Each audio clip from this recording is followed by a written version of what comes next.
Hello दोस्तों, I hope कि आप सब अच्छे होंगे और आज हम बात करने वाले हैं एसआईआर फॉर्म को कैसे फिल करें उसके बारे में। जैसा कि आप जानते हैं, पूरे इंडिया में इलेक्शन कमीशन ऑफ इंडिया द्वारा एक प्रोसेस चलाया जा रहा है जिसमें हम वोटर लिस्ट को करेक्ट करने, जो मिस्टेक्स रह गई हैं उनको सही करने और कुछ जो इनकरेक्ट एंट्रीज है उनको रिमूव करने या फिर कुछ नई एंट्रीज को ऐड करने के लिए ये अभियान चलाया जा रहा है।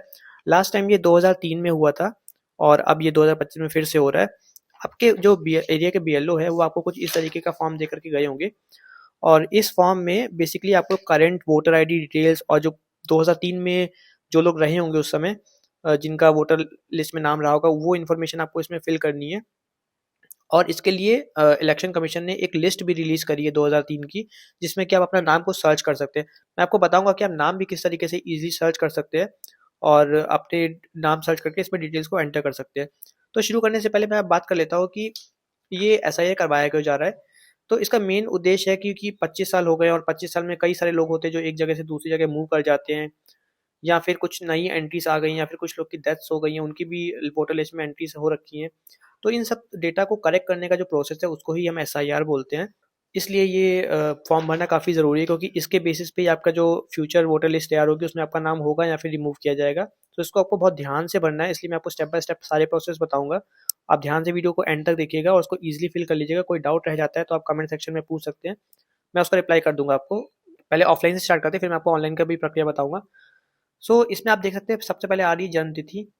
तो यहाँ पे आपको डेट ऑफ बर्थ अपनी डाल देनी है और आधार संख्या डालनी है। उसका ये ऑप्शनल है, आधार संख्या आप चाहे तो डाल सकते हैं, चाहे तो नहीं भी डाल सकते, कोई प्रॉब्लम की बात नहीं है इसमें। फिर आते हैं मोबाइल नंबर की बात। मोबाइल नंबर आप वही डालिएगा जो आपका इस समय एक्टिव हो, क्योंकि ओटीपी भी आ सकता है इस पे।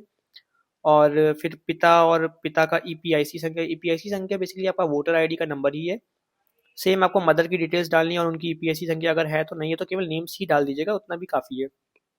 उसके बाद पति या पत्नी अगर आप मैरिड हैं तो उनकी डिटेल्स और उनका वोटर आईडी नंबर। और ये जो डिटेल्स है आपकी करंट वोटर लिस्ट जो आपके पास अभी बनी हुई है, जो एक्टिव है, जिसके अकॉर्डिंगली आप वोट डालते हैं। नहीं भी वोट डालते हैं, अगर आपका वोटर लिस्ट बना है तो भी आपको इसमें डेटा डालना ही डालना है। इसके बाद आता है नीचे जो दो कॉलम दे रखे हैं, एक लेफ्ट साइड में कॉलम है, एक राइट साइड में कॉलम है। जो लेफ्ट साइड में कॉलम है इसमें वो लोग डिटेल्स भरेंगे जो कि 2003 में जब ये एसआईआर हुआ था उनकी जनगणना हुई थी, उनकी वोटर लिस्ट में नाम ऐड हुआ था। वो अपनी डिटेल्स यहाँ पे डालेंगे। कैसे डालेंगे? अगर उनके पास पुराना वोटर आईडी कार्ड उस समय का यानी 2003 का रखा हुआ है, उसमें से इंफॉर्मेशन देख करके इसमें डेटा को भरेंगे। इसमें बेसिकली अपना नाम लिखना है, वही अपना पुराना वाला ईपीआईसी संख्या लिखना है, नया वाला नहीं लिखना। अगर आपका सेम है तो बात अलग है, लेकिन अगर चेंज हुआ है तो आपको पुराना वाला इसमें एंटर करना है। और संबंधी का नाम लिखना है। उसके बाद उनका जो क्या संबंध है, माता पिता, पति पत्नी, सारा इन्फॉर्मेशन आपको लिख देना है। इसमें जिला लिख देना है, किस जिला से आप वोट किया करते थे। भाग संख्या, क्रम संख्या भी आपके वोटर आईडी में लिखी होगी, तो आपको वो दोनों चीज़ें इसमें एंटर कर देनी है। उसके बाद अगर आपका 2003 में डेटा था और आपने इस कॉलम को भर दिया तो आपको राइट साइड वाला कॉलम भरने की कोई ज़रूरी आवश्यकता नहीं है। अगर ऑप्शन है आपके पास, आप चाहे तो भर सकते हैं, लेकिन कोई ज़रूरी नहीं है। आपने अगर इतना भर दिया है सही से इन्फॉर्मेशन, तो आपका फॉर्म भर चुका है और आप जा करके ये फॉर्म को साइन करके बीएलओ को दे सकते हैं। लेकिन अगर आपको अपना डिटेल नहीं मिल रहा है पिछला 2003 का, या फिर आप उस समय आपका हुआ ही नहीं था, आप की एज कम थी, तो उस केस में आपको क्या करना है? उस केस में आपको अपने माता पिता या फिर ग्रैंड पेरेंट्स का डेटा लिखना है इसमें राइट साइड वाले कॉलम में। लेफ्ट साइड वाला कॉलम आप खाली छोड़ देंगे, राइट साइड वाले कॉलम में आपको इन्फॉर्मेशन लिखनी है और फिर ये भर करके बीएलओ को दे देना है। अब बात कर लेते हैं कि आपको ये नेम सर्च कैसे करना है अगर आपके पास वोटर आईडी कार्ड पुराना नहीं है। तो उसके लिए अगर आपको थोड़ी भी डिटेल्स याद है अपने माता पिता की या फिर अपनी खुद की भी डिटेल्स याद है, अगर आप अपना ढूंढ रहे हैं 2003 का डेटा, तो आपको अपने मोबाइल या लैपटॉप पर सर्च करना है voters.ecic.gov.in। और यहाँ पर आप देख सकते हैं दो ऑप्शन आ रहे हैं, फिल एन्यूमरेशन फॉर्म और search your name in last SIR. तो यहाँ पर आप देख सकते हैं ये जो फिल एनिमेशन फॉर्म है, ये ऑनलाइन फॉर्म भरने की प्रक्रिया है जो कि मैं आपको थोड़ी देर में बताने वाला हूँ। लेकिन उससे पहले बात कर लेते हैं कि आप अपना नेम कैसे सर्च कर सकते हैं पुराने वाले एसआईआर में, यानी 2003 के एसआईआर में, जो कि डिटेल्स आपको डालनी है इस जो फॉर्म आपको बीएलओ दे गए हैं। तो मैं आपको एक एग्जाम्पल से बताता हूँ। जैसे कि अगर मैं बात करूँ, यहाँ पे मैंने उत्तर प्रदेश एंटर कर दिया है और नेम मान लीजिए मैंने ये एंटर कर दिया, और यहाँ पे जब मैं सर्च करूँगा तो आप देख सकते हैं यहाँ पे कई सारे नेम्स आ रहे हैं। तो जैसे मेरी इन्फॉर्मेशन ये है और यहाँ पर आप देख सकते हैं यहाँ पे दिखा रहा है आपको AC number, then polling station and serial number. तो ये सारी इन्फॉर्मेशन आपको उस कॉलम में एंटर कर देनी है जो बीएलओ का मैंने आपको ऑफलाइन फॉर्म दिखाया हुआ है। और अगर आपका नाम नहीं आ रहा तो आप थोड़ी सी और इन्फॉर्मेशन एंटर करके देख सकते हैं। मैंने अभी केवल दो ही इन्फॉर्मेशन डाली, जितनी आप इन्फॉर्मेशन आपको याद है कि उतना आपके लिए ईजी हो जाएगा फॉर्म को भरना और ये अपना नेम को सर्च करना। और कभी-कभी ये भी हो सकता है कि आपको कुछ स्पेलिंग मिस्टेक्स हो, तो थोड़ा बहुत स्पेलिंग को चेंज करके भी आप एक बार सर्च करने की कोशिश करिएगा। और अगर आपको एरिया और कॉन्स्टिट्यूएंसी सब कुछ याद है, तो आप क्या कर सकते हैं, दूसरा एक ऑप्शन यहाँ पे दिख रहा है, यहाँ पर भी जाकर के आप नाम सर्च कर सकते हैं। किस तरीके से सर्च करेंगे, आप यहाँ से स्टेट डालेंगे, उसके बाद आप देखेंगे यहाँ पे डिस्ट्रिक्ट आ रहा है। डिस्ट्रिक्ट में जैसे मैं सेलेक्ट कर लेता हूँ लखनऊ, और यहाँ पर कॉन्स्टिट्यूएंसी का नाम आ रहा है। अगर आपको कॉन्स्टिट्यूएंसी का नाम याद है या फिर आपका पुराना वोटर आईडी कार्ड रखा है, तो उसमें कॉन्स्टिट्यूएंसी का नेम लिखा रहता है। यहाँ से आप सर्च करके आपके पास पूरी लिस्ट आ जाएगी। इसमें से जो भी आपका संख्या रहेगी, भाग संख्या रहेगी, उसके अकॉर्डिंगली आप यहाँ से पीडीएफ को डाउनलोड करके पीडीएफ में से नेम को सर्च कर सकते हैं। जैसे मैंने यहाँ से एक पीडीएफ डाउनलोड कर लिया, और जैसे ये डाउनलोड होगा, मैं इसमें जा करके अपने नेम को सर्च कर सकता हूँ। आप ईजिली सर्च कर देंगे। सो ये कुछ तरीके जैसे कि अपना नाम सर्च कर सकते हैं, और उन डिटेल्स को नोट कर लीजिएगा, और फिर अपने ऑफलाइन या फिर ऑनलाइन फॉर्म में आपको फिल करना है। सो चलिए बात कर लेते हैं कि आप अपना जो ऑनलाइन फॉर्म है वो कैसे भर सकते हैं। इसके लिए आपको चले जाना है voters.ecic.gov.in पर, और यहाँ पर आपको क्लिक करना है फिल एन्यूमरेशन फॉर्म के ऊपर। जैसे आप इस पर क्लिक करेंगे, तो आपके लिए एक स्टेट का इन्फॉर्मेशन खुल जाएगा। यहाँ पर आपको अपना स्टेट सेलेक्ट कर लेना है।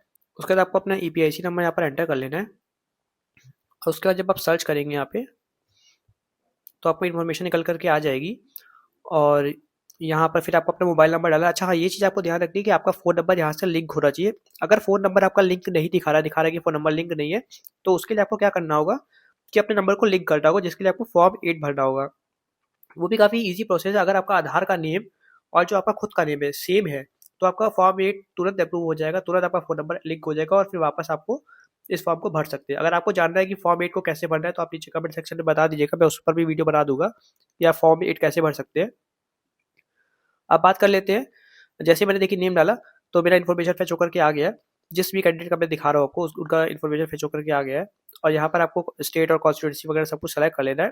और इसमें देखिए 3 ऑप्शन आ रहे हैं। आपको चेक करना है कि आपका खुद का नेम अगर एग्जिस्ट कर रहा है, तो आप अपना ही नेम सर्च कर लोगे। नहीं कर रहा है, तो आप अपने पेरेंट्स का नेम सर्च कर सकते हो।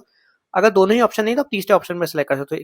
थर्ड ऑप्शन के केस में आपसे कुछ हो सकता है डॉक्यूमेंट्स मांगे जाए, जिससे कि आप प्रूव कर सको कि आप पर्टिकुलर प्लेस पर रहते हो। वो 12 डॉक्यूमेंट्स की लिस्ट रिलीज हुई है, और वो 12 डॉक्यूमेंट फिक्स नहीं है। उसके अलावा कुछ और भी डॉक्यूमेंट्स हो सकते हैं जो कि आपका BLO आपसे मांगेगा, आपको फिक्स करने के, आपके फॉर्म को वेरीफाई करने के लिए। लेकिन अभी के लिए आपको कोई डॉक्यूमेंट्स दे देना है, अभी आपको सिर्फ फॉर्म भरना है, जितनी भी इन्फॉर्मेशन आपके पास है उसके अकॉर्डिंग। ये देखिए नेम आ गया है। अब आपको उसको इन्फॉर्मेशन को अकॉर्डिंगली एंटर कर देनी है। आधार नंबर ऑप्शनल है, चाहे तो आप एंटर करिए, चाहे तो नहीं करिए।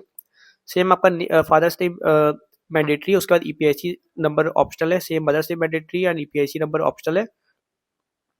इसके बाद आपकी देखिए इन्फॉर्मेशन फेच होकर के आ गई। तो इतना ही काफ़ी, आप फॉर्म को सबमिट कर सकते हैं। देखिए सबमिट का ऑप्शन आप यहाँ पे आपको दिख रहा होगा। लेकिन अगर आप चाहें तो अपने ग्रैंड पेरेंट्स की डिटेल भी ऐड कर सकते हैं। सेम प्रोसेस है, आपको ऑप्शन से ड्रॉप डाउन से सेलेक्ट कर लेना नेम वगैरह को। उसके बाद जैसे आपका फॉर्म भर जाएगा, फॉर्म को आप प्रीव्यू कर सकते हैं, देख सकते हैं कोई इन्फॉर्मेशन में कोई मिस्टेक्स तो नहीं है। और प्रीव्यू करने के बाद आप नीचे जा करके ऑप्शन पर सबमिट कर सकते हैं, और आपका फॉर्म ईजिली जो है सबमिट हो जाएगा। आपके पास कुछ इस तरीके की स्क्रीन आएगी। इसकी रेसिपी को डाउनलोड करके रख लीजिएगा कि आपके पास एज अ प्रूफ है कि आपने आपका एन्यूमरेशन फॉर्म फिल कर रखा है। और बस ये आपका यही इतना सिंपल सा प्रोसेस था। अभी फर्स्ट टाइम में आपको इतना ही करना है। बाकी फिर इसके बाद क्या होगा कि आपकी लिस्ट रिलीज होगी, उसमें आपको चेक करना है कि आपका जो आपने फॉर्म भरा था उसके अकॉर्डिंगली आपका नेम आया है कि नहीं आया, कोई मिस्टेक तो नहीं रह गई, कहीं आपका नेम रिमूव तो नहीं हो गया है। अगर वैसा कुछ होता है, आपको इमीडिएटली एक्शन लेना है। क्या एक्शन लेना है मैं आपको नेक्स्ट वीडियोस में बताऊंगा। फिलहाल के लिए आपको ये वीडियो कैसा लगा, आप कमेंट सेक्शन में बताइएगा। अगर आपके कोई डाउट्स रह गए हैं, तो वो भी आप पूछ सकते हैं, मैं उनका रिप्लाई कर दूंगा। And thank you for watching this video. अपने दोस्तों के साथ, अपने फैमिली मेम्बर जो कि इस फॉर्म को भरना चाहते हैं, उनको प्रॉब्लम बोल उनके साथ शेयर करिए, ताकि वो भी अपना ईजिली फॉर्म भर पाए। Thank you so much for watching this video.